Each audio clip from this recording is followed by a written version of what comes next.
Le 20 novembre prochain, les téléspectateurs de TF1 découvriront le téléfilm romantique Noël.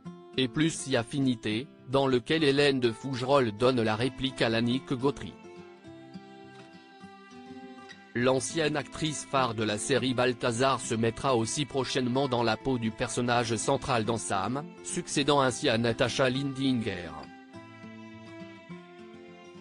Interviewée par le magazine Télé 7 jours, ce lundi 13 novembre, la maman de Shanna a évoqué ses nombreux projets sur le petit écran, en revenant sur son absence au cinéma.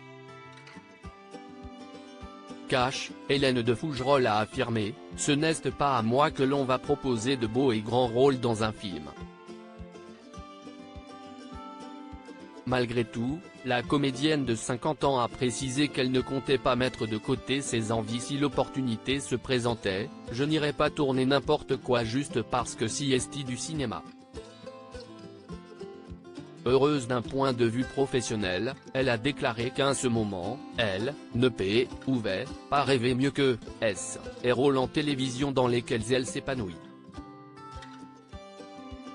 Je ne sais pas comment ça se passera dans 5 ans, mais, pour l'instant, je suis au paradis en tant que comédienne, a-t-elle lancé avec joie. Hasard amusant, Hélène de Fougerolles a été vue pour la dernière fois sur le grand écran en 2015, dans la comédie Arrête ton cinéma. Elle jouait alors aux côtés de Sylvie Testu, Josiane Balasco, Zabou Bretman, Fred Testo, François-Xavier de Maison ou encore Claire Keim dans ce film réalisé par Diane Curis. Supérieure à Hélène de Fougerolles, ces hommes qui ont marqué sa vie. Une actrice qui refuse de paraître plus jeune qu'elle ne l'est. Lors de l'année 2009, l'actrice apparaissait dans plusieurs longs métrages projetés en salle, à savoir dans Mutant de David Morley, dans Tricheuse de Jean-François Davy ou encore dans Sommeil blanc de Jean-Paul Guyon. Quoi qu'il en soit, il y a bien une règle à laquelle elle ne compte pas déroger, même pour obtenir un grand rôle, si est de ne pas se soumettre à cette volonté de faire plus jeune qu'elle ne l'est réellement. Dans nos colonnes, en août 2022, elle explique à ne plus vouloir être en quête d'une espèce de jeunesse éternelle totalement illusoire et qu'elle pourrait même envisager d'arrêter ce métier si la pression se faisait trop sentir.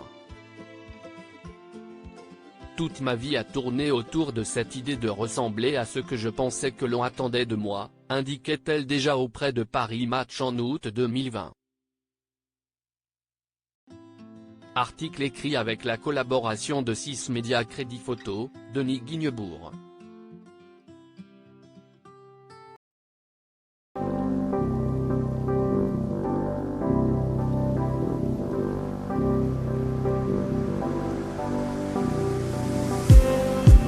Just